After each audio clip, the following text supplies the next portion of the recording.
രാംപൂർ എന്ന ഗ്രാമത്തിൽ രമേശ് തന്റെ 2 പെൺമക്കളായ ശ്രീലേഖ, ചന്ദ്രലേഖ എന്നിവരോടൊത്ത് ജീവിച്ചു വരികയായിരുന്നു. രമേശിന്റെ ഭാര്യ അസുഖം വന്ന് നേരത്തെ തന്നെ മരിച്ചുപോയിരുന്നു. സ്വർണ്ണപ്പണി ചെയ്തിട്ട് കിട്ടുന്ന പൈസ കൊണ്ടാണ് രമേശ് തന്റെ 2 മക്കളെയും വളർത്തിക്കൊണ്ടുപോന്നിരുന്നത്. അമ്മയില്ലാത്ത കുട്ടികളായതുകൊണ്ട് അവരെ പരിപാലിക്കുവാനും ഒപ്പം സ്വന്തം ജോലി നോക്കുവാനും എല്ലാം ആദ്യമാദ്യം രമേശിന് വളരെ ബുദ്ധിമുട്ടായി അനുഭവപ്പെട്ടു. പക്ഷെ രമേശ് വേറെ ഒരു വിവാഹം കഴിച്ചിരുന്നില്ല. ഒരുപാട് ബുദ്ധിമുട്ടുകൾ സഹിച്ചുകൊണ്ടാണ് രമേശ് തന്റെ 2 പെൺമക്കളെയും വളർത്തി വലുതാക്കിയത്. തനിക്ക് പ്രായമായി വരുന്നതിനാൽ താൻ ചെയ്യുന്ന ജോലി തന്റെ 2 പെൺമക്കളെയും കൂടി പഠിപ്പിക്കണമെന്ന് രമേശ് വിചാരിച്ചു. 2 പെൺമക്കളെയും അടുത്തു വിളിച്ച് രമേശ് ഇങ്ങനെ പറഞ്ഞു: മക്കളെ, ശ്രീലേഖ, ചന്ദ്രലേഖ, അമ്മയില്ലാത്ത കുട്ടികളായതിനാൽ നിങ്ങളെ ഒരുപാട് കൊഞ്ചിച്ചുകൊണ്ടാണ് ഞാൻ വളർത്തിയത്. ഇപ്പോൾ നിങ്ങൾ വളർന്നു വലുതായിരിക്കുന്നു. ഇപ്പോൾ എനിക്ക് വയസ്സായി വരികയാണ്.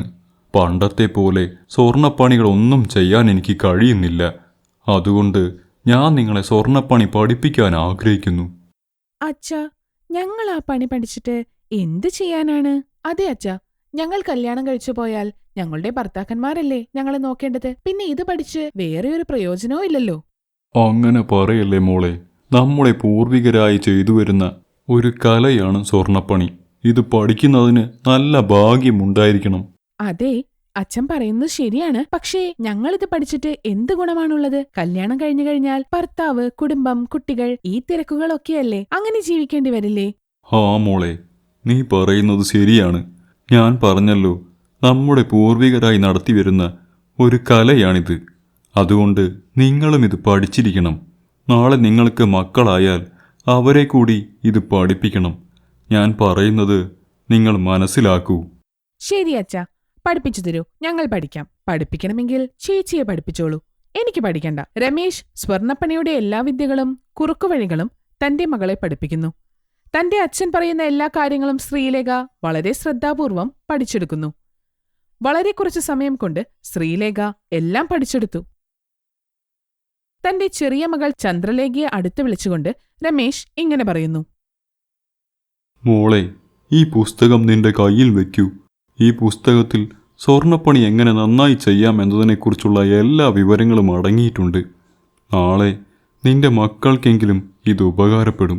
അച്ഛൻ കൊടുത്ത പുസ്തകം ചന്ദ്രലേഖ വാങ്ങി അത് തന്റെ മുറിയിൽ സൂക്ഷിക്കുന്നു. ദിവസങ്ങൾ കടന്നുപോയി. ശ്രീലേഖ സ്വർണ്ണപ്പണിയിൽ തന്റെ അച്ഛനെ സഹായിക്കും. അവരുടെ വീട്ടിലെ കാര്യങ്ങൾ, അടുക്കളയിലെ കാര്യങ്ങളുമെല്ലാം ചന്ദ്രലേഖ നോക്കി നടത്തും. ഒരു ദിവസം വീട്ടിലെ പണികളെല്ലാം നേരത്തെ കഴിഞ്ഞതുകൊണ്ട് അച്ഛൻ കൊടുത്ത ആ ബുക്ക് ചന്ദ്രലേഖ എടുത്തു നോക്കുന്നു. ആ പുസ്തകത്തിന്റെ ഉള്ളിൽ നിന്ന് ഒരു കടലാസ് വീഴുന്നു. അതെന്താണെന്ന് ചന്ദ്രലേഖയ്ക്ക് മനസ്സിലായില്ല. ചന്ദ്രലേഖ കൊണ്ടുപോയി തന്റെ അച്ഛനെ കാണിച്ച് ഇങ്ങനെ ചോദിക്കുന്നു: അച്ഛാ, നിങ്ങൾ തന്ന പുസ്തകത്തിൽ നിന്ന് കിട്ടിയതാണ്. ഇതെന്താണെന്ന് മനസ്സിലാവുന്നില്ല. ഇതിൽ വലിയ മരങ്ങളും പർവ്വതങ്ങളും കാടുകളുമൊക്കെയാണല്ലോ. എന്താണിത്? ഒന്നുമില്ല മോളെ, നിങ്ങൾ ഇതിനെക്കുറിച്ചൊന്നും ചിന്തിക്കേണ്ട. ഒന്നും ചിന്തിക്കണ്ടേ എന്ന് പറയുന്നത് എന്തുകൊണ്ടാണ്? അങ്ങനെയൊന്നുമില്ലെങ്കിൽ താങ്കൾ ഈ കടലാസ് പുസ്തകത്തിനുള്ളിൽ വെക്കുകയില്ലല്ലോ. ശരി, ഞാൻ പറയാം. ഇത് വളരെ രഹസ്യമായൊരു കാര്യമാണ്. ഇത് മറ്റൊരാൾക്കും പറഞ്ഞു കൊടുക്കരുത്. ഇത് അത്രയും പ്രധാനപ്പെട്ട ഒരു കാര്യമാണ്. ഇതിൽ പറയുന്ന കാര്യങ്ങളനുസരിച്ച്, ഈ വഴിയനുസരിച്ച് നമുക്ക് സ്വർണ്ണ നദിയിലേക്കും വെള്ളി നദിയിലേക്കും എത്തിച്ചേരാം. അവിടെ ഒരുപാട് സ്വർണവും വെള്ളിയുമുണ്ട്. നമ്മുടെ പൂർവികരെല്ലാം അവിടെ നിന്നാണ് സ്വർണവും വെള്ളിയും കൊണ്ടുവന്നിരുന്നത്. അവിടുന്ന് കൊണ്ടുവന്ന സ്വർണവും വെള്ളിയും അവർ വിറ്റിരുന്നു എന്നിങ്ങനെ പല കഥകളുമുണ്ട്. അവിടേക്ക് എങ്ങനെ പോകാമെന്നതിനുള്ള കുറുക്കുവഴികളാണിത്. ഇത് കഥയാണോ സത്യമാണോ എന്നൊന്നും അറിയില്ല. എന്തൊക്കെയായാലും ഈ കഥകളൊന്നും നിങ്ങൾ ഇപ്പോൾ ചിന്തിക്കേണ്ട. അന്ന് രാത്രി അവരുടെ വീട്ടിൽ ഒരു കള്ളൻ കടന്ന് നാട്ടിലെ ഒരു ഭൂവുടമ തന്റെ മകൾക്ക് ആഭരണമുണ്ടാക്കാനായി നൽകിയ സ്വർണം ആ കള്ളൻ എടുത്തുകൊണ്ടുപോകുന്നു. പിറ്റേ ദിവസം ആഭരണം ഉണ്ടാക്കുന്നതിനുള്ള സ്വർണം കാണാനില്ല. രമേശും ശ്രീലേഖയും ചന്ദ്രലേഖയും വളരെ പരിഭ്രമിച്ചു പോകുന്നു. ഈ സമയം ചന്ദ്രലേഖയുടെ മനസ്സിൽ ഒരാശയം വരുന്നു. ചന്ദ്രലേഖ തന്റെ ചേച്ചിയെ വിളിക്കുന്നു. എന്താ നിന്റെ പ്രശ്നം? സ്വർണം കാണാത്തതുകൊണ്ട് അച്ഛൻ വളരെ വിഷമിച്ചിരിക്കുകയാണ്. ആ ഭൂവുടമയോട് ഇനി എന്ത് മറുപടി പറയും എന്ന് ആലോചിച്ചിരിക്കുകയാണ് അച്ഛൻ. ചേച്ചി, അതെനിക്കറിയാം. നമ്മുടെ ഈ ബുദ്ധിമുട്ട് മറികടക്കുവാൻ നമുക്ക് മുന്നിൽ ഒരു വഴിയുണ്ട്. അതിന് ചേച്ചി കൂടി എന്നെ സഹായിക്കണം. ഈ ബുദ്ധിമുട്ട് മറികടക്കുക മാത്രമല്ല, നമുക്ക് കുറേ പണവും കിട്ടും. എന്താണ് ആ വഴി? വേഗം പറഞ്ഞതാ. ചേച്ചി, നമുക്ക് സ്വർണ്ണ നദിയിലേക്കും വെള്ളി നദിയിലേക്കും എത്താനുള്ള വഴി അറിയാമല്ലോ. ഇപ്പോൾ നമുക്ക് ആ വഴിയിലൂടെ സ്വർണ്ണ നദിയിലേക്ക് പോയി നമുക്ക് വേണ്ട സ്വർണമെല്ലാം എടുത്തുകൊണ്ടുവരാം. അച്ഛനോട് പറഞ്ഞാൽ അച്ഛൻ ഒരിക്കലും ഇത് അംഗീകരിക്കില്ല. അല്ലെങ്കിൽ ആ ഭൂവുടമ തന്റെ ആഭരണം കിട്ടിയില്ലെങ്കിൽ നമ്മുടെ അച്ഛനെ തടവറയിലാക്കും. ഇനി എന്തു വേണമെന്ന് ചേച്ചി പറയും. തന്റെ അനിയത്തി പറഞ്ഞതനുസരിച്ച് ആ കാര്യം ചെയ്യാമെന്ന് ശ്രീലേഖ സമ്മതിക്കുന്നു. അന്ന് അച്ഛൻ ഉറങ്ങിയതിനു ശേഷം 2 പെൺമക്കളും കൂടി ആ കടലാസിൽ പറഞ്ഞിരിക്കുന്ന വഴിയിലൂടെ നദിയിലേക്ക് യാത്ര തുടങ്ങുന്നു. അവർ തങ്ങളുടെ കയ്യിൽ ആ കടലാസും പിടിച്ച് അതിൽ നോക്കി ആ വഴിയിലൂടെ സഞ്ചരിക്കുകയായിരുന്നു. അങ്ങനെ നടന്നു പോകുമ്പോൾ ഒരു മരത്തിന്റെ താഴെ ഒരു ദേവത പ്രത്യക്ഷപ്പെടുന്നു. ദേവത അവരോട് ഇങ്ങനെ ചോദിക്കുന്നു, നിങ്ങളാരാണ്? നിങ്ങൾ എന്തിനാണ് ഇവിടെ വന്നത്? ശ്രീലേഖ ദേവതയോട് നടന്ന കാര്യങ്ങളെല്ലാം പറയുന്നു. ഓ, അതുകൊണ്ട് നിങ്ങൾ സ്വർണ്ണ നദിയിലേക്കും വെള്ളി നദിയിലേക്കും പോവുകയാണോ? നിങ്ങൾക്ക് അവിടെ പോകണമെങ്കിൽ ഞാൻ ചോദിക്കുന്ന 3 ചോദ്യങ്ങൾക്ക് നിങ്ങൾ ഉത്തരം നൽകണം. നിങ്ങൾക്കതിന് ഉത്തരം നൽകാൻ കഴിയില്ല എങ്കിൽ ഞാൻ നിങ്ങളെ കൊന്നു ഭക്ഷിക്കും. ആദ്യത്തെ ചോദ്യം, കാറ്റിനേക്കാൾ ശക്തിയുള്ളത് എന്താണ്? എനിക്കറിയില്ല, നിങ്ങൾ പറയൂ ചേച്ചി. കാറ്റിനേക്കാൾ വളരെ ശക്തിയുള്ളതാണ് വ്യാകുലപ്പെടുന്ന മനസ്സ്. രണ്ടാമത്തെ ചോദ്യം, എന്തു കാര്യമാണ് നമ്മൾ അറിയുന്നതിനു മുമ്പ് തന്നെ നമ്മുടെ കയ്യിൽ നിന്നും വളരുന്നത്? എനിക്കറിയില്ല ചേച്ചി, ചേച്ചി പറയൂ. അത് മണ്ണിനടിയിലുണ്ടാകുന്ന കടലയല്ലേ? മൂന്നാമത്തെ ചോദ്യം, ഒരു മൊട്ടായി തന്നെ ഇരിക്കുന്നത് എന്താണ്? ഇതും എനിക്കറിയില്ല ചേച്ചി, ചേച്ചി പറയൂ.